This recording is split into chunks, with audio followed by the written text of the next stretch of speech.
टिंडल प्रभाव के बाद नेक्स्ट कोलाइड्स का गुण पढ़ा है हम वैद्युत कण संचलन। बहुत इंपॉर्टेंट है ये भी, वैद्युत कण संचलन।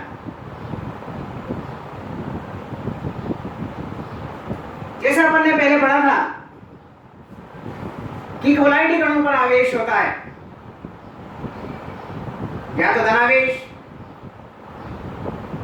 या ऋणावेश होता है।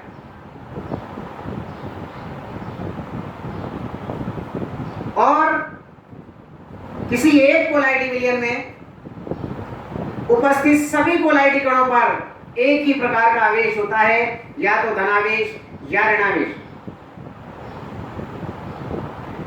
जैसे हमने बताया था फेरिक हाइड्रोक्साइड के कोलाइडी कणों पर धनावेश उपस्थित होता है, कैसे आता है वो भी बताया था। और आर्सेनिक सल्फाइड के कोलाइडी कणों पर ऋणावेश उपस्थित होता है, कैसे आता है ये भी अपन ने बताया था। तो वैद्युत कण संचलन कहते हैं कि विद्युत क्षेत्र के प्रभाव में विद्युत क्षेत्र के प्रभाव में कोलाइडी कणों का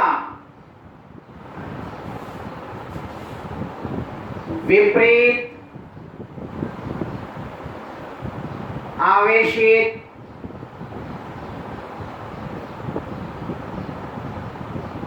इलेक्ट्रोडों की और अभिगमन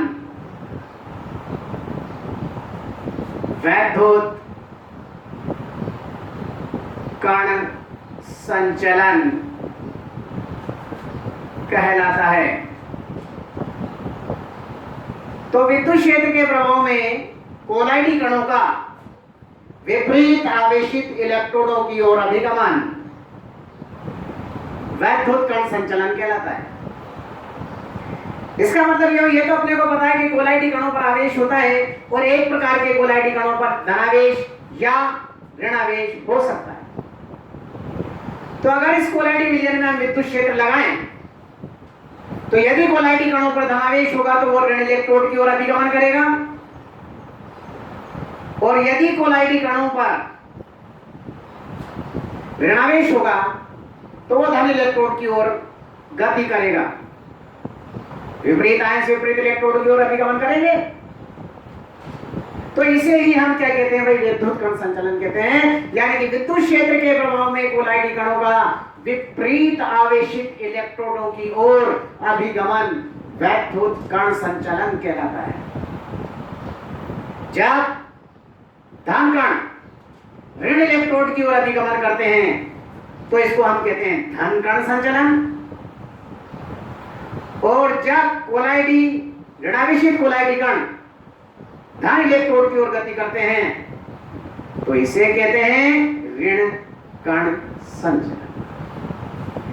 जैसे देखिए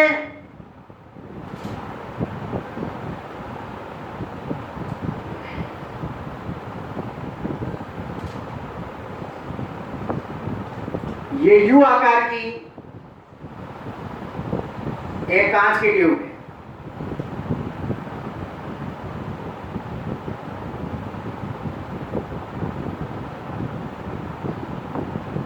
इसमें ये फेरिक हाइड्रोक्साइड का कोलाइडी विलयन भरा हुआ है। फेरिक हाइड्रोक्साइड का सॉल्व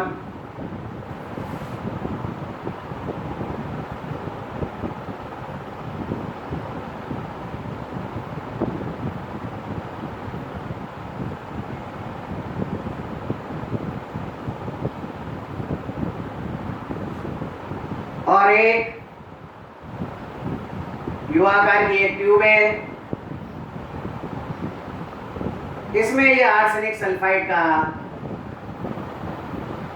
कोलाइडी विलयन भरा है, As2S3 सॉल्व भरा हुआ है। इन दोनों में हम प्लेटिनम के इलेक्ट्रोड डाल देते हैं।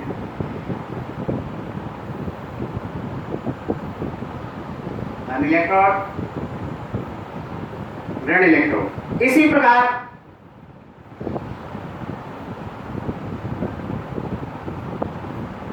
आर्सेनिक सल्फाइड में भी हम ये प्लेटिनम इलेक्ट्रोड डाल देंगे। ठीक, कौन से इलेक्ट्रोड हैं? Platinum electrode. अब हम इसमें विद्युत धारा प्रवाहित करेंगे। अपने को पता है फेरिक हाइड्रोक्साइड के कोलाइडीकरण धनावेशित होते हैं, तो ये धनावेशित कोलाइडीकरण किधर गति करते हैं भाई? ये ऋण इलेक्ट्रोड की ओर गति करते हैं। इसे कहते हैं हम धन कण संचलन।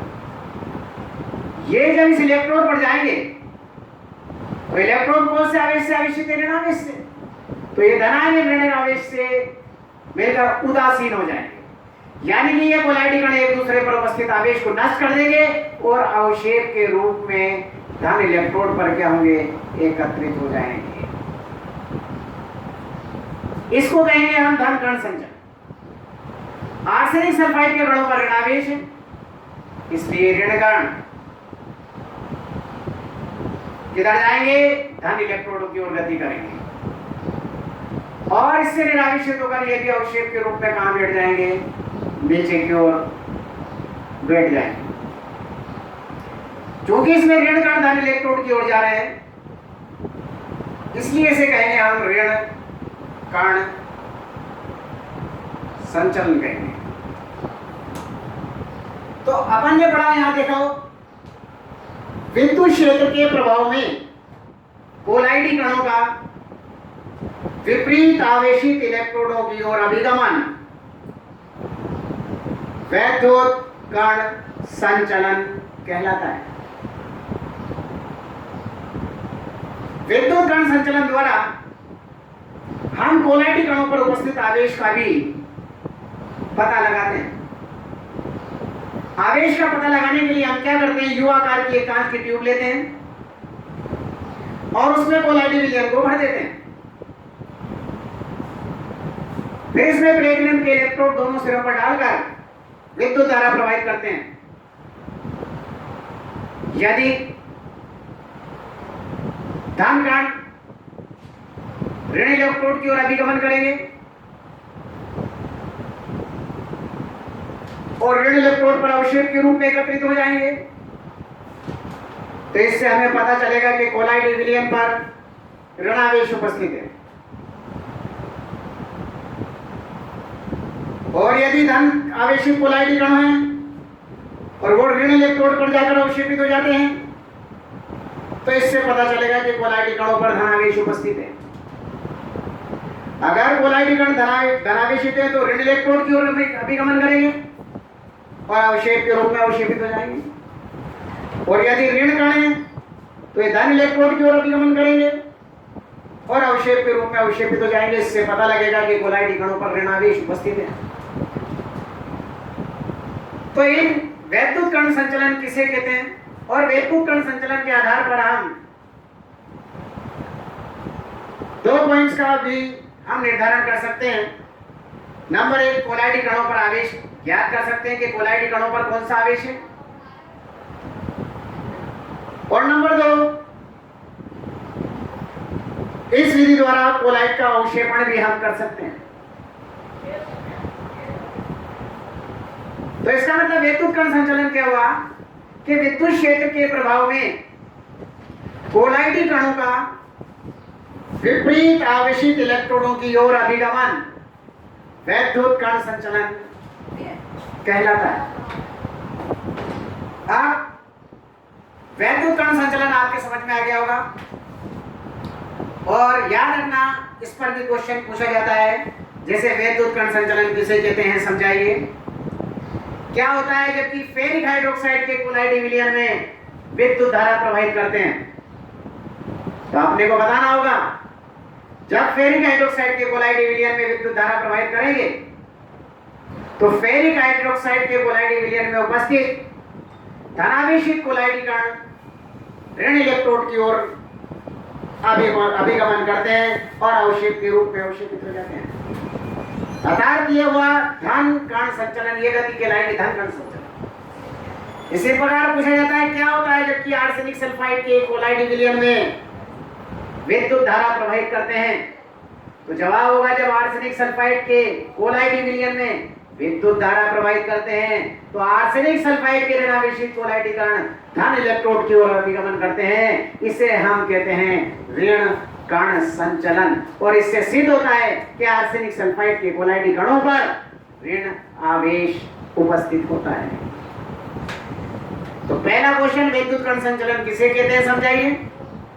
दूसरा क्वेश्चन क्या होता है जबकि फेरिक हाइड्रोक्साइड के कोलाइडी विलयन में विद्युत धारा प्रवाहित करते हैं? तीसरा क्वेश्चन क्या होता है जबकि आर्सेनिक सल्फाइड के कोलाइडी विलयन में विद्युत धारा प्रवाहित करते हैं? और चौथा क्वेश्चन आप कैसे सिद्ध करोगे कि कोलाइडी कणों पर आवेश उपस्थित होता है? तो ये शायद अच्छी तरह से आपके समझ में आ गई होगी बात। नेक्स्ट टॉपिक अपन पढ़ेंगे स्कंदन, नेक्स्ट क्लास लेंगे। देखिए स्कंदन जो है ये टॉपिक कम से कम तीन दिन चलेगा, इंपॉर्टेंट टॉपिक है। और स्कंदन पढ़ने के बाद ऐसा कोई भी क्वेश्चन नहीं होगा जिसका जवाब आप आसानी से नहीं दे सकेंगे। ठीक, आज इतना ही रहने देते हैं। नेक्स्ट क्लास में अपन पढ़ेंगे स्कंदन या उन्नन। ठीक है।